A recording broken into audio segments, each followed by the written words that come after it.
Hello friends, I am Priyanka and you are watching Priyanka's teaching.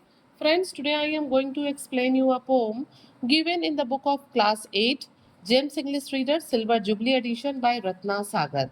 Friends, the title of the poem is I Remember, I Remember.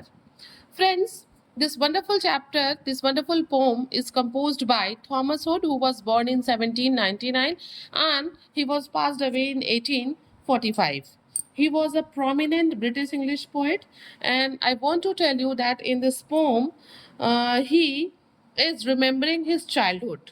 Okay, remember means he होता है किसी चीज को याद करना, और हम याद किस चीज को करते हैं, जो चीज बीत चुकी है। तो इस चैप्टर में जो पोएट हैं वो अपने बीते हुए दिनों को, अपने बचपन के दिनों को याद कर रहे हैं, and he is comparing his childhood his youth with his adultness. Means we can say it is a nostalgic poem exploring childhood memories and the passes of time, contrasting the joy of youth with the weight of adulthood and the realization of life's complexities. ठीक है ना, complexities क्या होता है, जो poet है वो अपने बचपन के दिनों को याद कर रहे हैं, फिर अभी जीवन में क्या कठिनाइयां हैं, उस समय कैसे चीजें इजी गोइंग थी, इन चीजों को वो कंपेयर भी कर रहे हैं। Okay, so before explanation you all just see that this poem contains 4 stanza and each stanza contains 8 lines, means total 32 lines are there. Okay, अगर हम राइमिंग वर्ड्स की बात करें तो आप देखिए, born rhymes with morn and same like that day with away, white with light and set with yet, swing with wing and now with brow, high with sky and joy with boy. ठीक है, इस तरीके से आप इसकी rhyming scheme बना लीजिए। और आपने देखा कि ये जो फर्स्ट लाइन है, I remember I remember I remember, ये लाइन जो है बार बार रिपीट हो रही है पोम में, और इसी को हम कहते हैं रेफरिंग। क्या कहते हैं? Referring. So friends, now I am going to explain you the poem stanza wise, so please be with me and let's start. I remember the house where I was born, the little window where the sun came peeping in at morn. He never came a wink too soon, nor brought too long a day, but now I often wish the night had borne my breath away. क्या है यहाँ पे, जो poet हैं वो क्या कह रहे हैं? The poet is saying that मुझे याद है, मुझे याद है, मुझे वो घर याद है जहाँ पे मैं बॉर्न, यानी कि मैंने जहाँ जन्म लिया था, जहाँ पे मैं पैदा हुआ था। The little window where the sun came peeping in at morn, मुझे वो खिड़की भी याद है अपने घर की, जहाँ से रोज सुबह, morn means morning, morn use हुआ है मॉर्निंग के लिए, मुझे वो खिड़की भी याद है अपने घर की, जहाँ से रोज सुबह जो सूरज है वो घर के अंदर झांका करता था। He never came a wink too soon, nor brought too long a day, but now I often wish the night had borne my heart away. और पोइट क्या कहता है कि जो he never came a wink too soon, वो जो है हमेशा टाइम से आता था, कभी लेट नहीं करता था, और उन दिनों जो हमें दिन थे ना वो बड़े छोटे करते थे। Nor brought too long a day, जो डेज थे वो बहुत लंबे हमें नहीं लगते थे, ऐसा नहीं लगता था कि सूरज जो है वो बहुत लंबा दिन लेके आया है।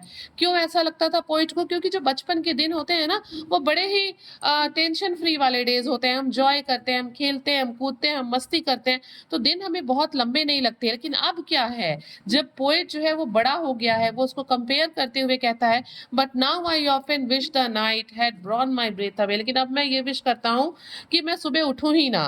ठीक है, मेरी मतलब मैं जो हूँ क्या करूँ, मैं अपने लाइफ को यहीं पे खत्म कर दूं, मतलब मेरी जो रात है वो कभी खत्म ना हो, मेरी सांसें जो है ये रात लेके जाए, मैं सुबह उठूं ना। ठीक है, मीन्स फर्स्ट स्टेंजा में पोइट कहता है कि उसे उसका वो घर, वो खिड़की याद है, जिस रास्ते से, जिस खिड़की से घर के अंदर सूरज झांका करता था, जिस घर में वो पैदा हुआ था। और वो बताता है कि सूरज जो है ना वो हमेशा अपने टाइम पे आता था, और अपने साथ वो जो दिन लेके आते थे ना, वो दिन बहुत बड़े नहीं लगते थे उन दिनों, बचपन के दिनों में। क्यों? क्योंकि पोइट जो था वो बिल्कुल टेंशन फ्री था। लेकिन अब वो अपने यूथ के, अपने एडल्टहुड के डेज से कंपेयर करते हुए कहता है, लेकिन अब क्या है, अब अक्सर ही ऐसा लगता है कि काश मैं सुबह उठूं ही ना, मैं सुबह सांस ही ना लूं। क्योंकि आजकल क्या है, बड़े हो जाने के बाद बहुत से लाइफ में जो है सॉरोज है, टेंशन है, हैप्पीनेस है, इसकी वजह से वो कहता है कि मतलब अब तो सुबह उठने का जी ही नहीं चाहता, कि अब हम उठे ही ना। Come on the second stanza, I remember the roses red and white, the violates and the lily cups, those flowers made of light. मतलब पोइट यहाँ पे कहते हैं कि मुझे याद है, मुझे याद है, मुझे बचपन के दिनों के वो beautiful flowers, made of light is used for beautiful flowers. ठीक है, वो सुंदर फूल रोजेस के रेड एंड व्हाइट्स जो रोजेस थे, जो वायलेट हैं, जो लिली कप्स हैं, और ये सारे फूल मुझे याद है जो बहुत ही खूबसूरत हुआ करते थे। The lilacs where the robin built and where my brother set the laburnum on his birthday the tree is living yet. और क्या कहता है वो कि मुझे वो सारे फूल याद हैं, खूबसूरत फूल जो उन दिनों में खिला करते थे।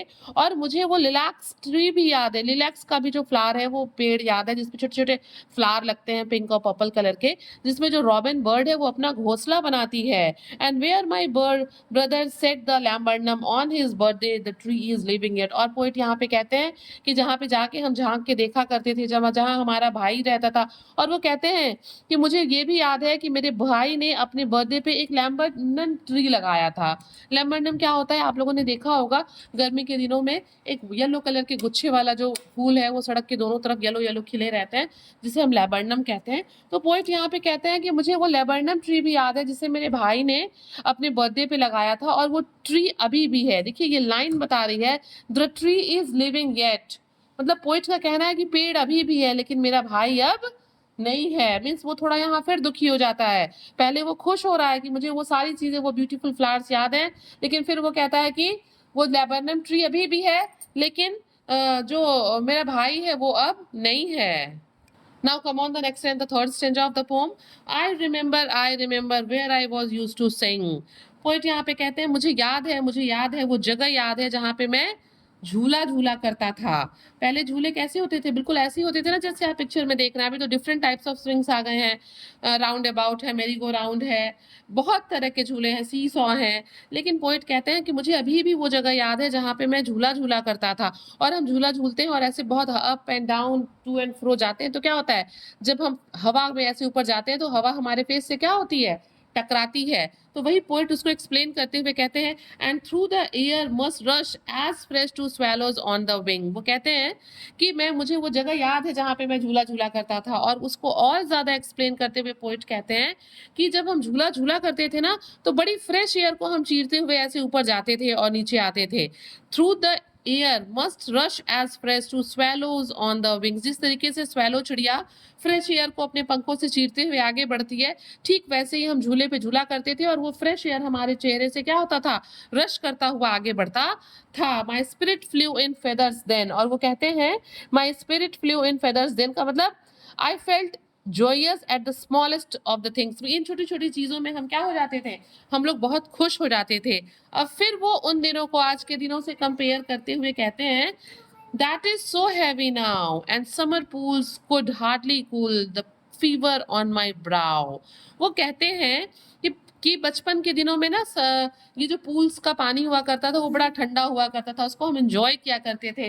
लेकिन फिर वो बचपन के दिनों को आज के दिनों से कंपेयर करते हुए कहते हैं कि वो जो बचपन के दिन थे जहां हम झूला झूला करते थे, उस एयर को, फ्रेश एयर को फील करते थे, तो क्या था, हम लोग जो है छोटी छोटी चीजों में खुशियां ढूंढ लेते थे। लेकिन अब क्या है, that is so heavy now. अभी क्या है, अभी बहुत बर्डन है, अब हम बहुत टेंशन फील करते हैं। और अब क्या है, जो समर पूल है ना, जो गर्मियों में जो पूल होता है, वो भी अब हमारे fever on my brow, brows का मतलब हमारे माथे पे जो फीवर, फीवर का मतलब यहाँ बुखार से नहीं बल्कि हैवीनेस से है, टेंशन से है, दुख से है, कि अब जो समर पूल है ना वो भी हमारे टेंशन को, हमारे हैवीनेस को जो है वो कम नहीं कर पाता है, कूल नहीं कर पाता है। Now come on the last stanza of the pome.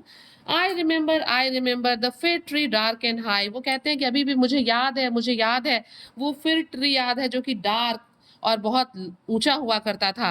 I used to think their slender tops were close against the sky.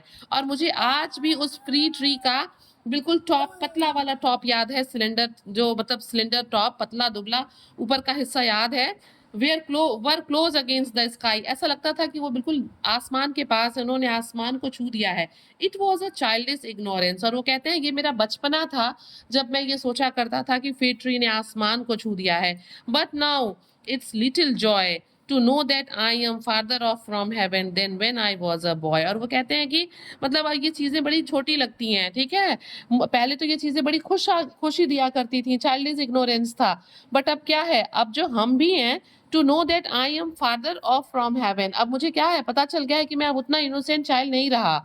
Then when I was कि जब मैं छोटा था तो मैं बड़ा innocent था, लेकिन अब क्या है, अब मैं इतना innocent नहीं रह गया, तो ये चीजें अब मुझे उतनी खुशियां नहीं देती जितना कि बचपन के दिनों में दिया करती थी. तो फ्रेंड्स, यहाँ पे जो पोएट है ना, वो क्या कर रहे हैं, वो बिल्कुल कंट्रास्ट अपने जॉय को, अपनी खुशियों को, यूथ के दिनों को और एडल्टहुड के दिनों को क्या कर रहे हैं, वो कंपेयर कर रहे हैं. And he is realising the life's complexities, वो जो है जीवन के कॉम्प्लेक्सिटीज को जो है रियलाइज कर रहे हैं. So friends, if you like the explanation, please do share to others and very thank you for watching.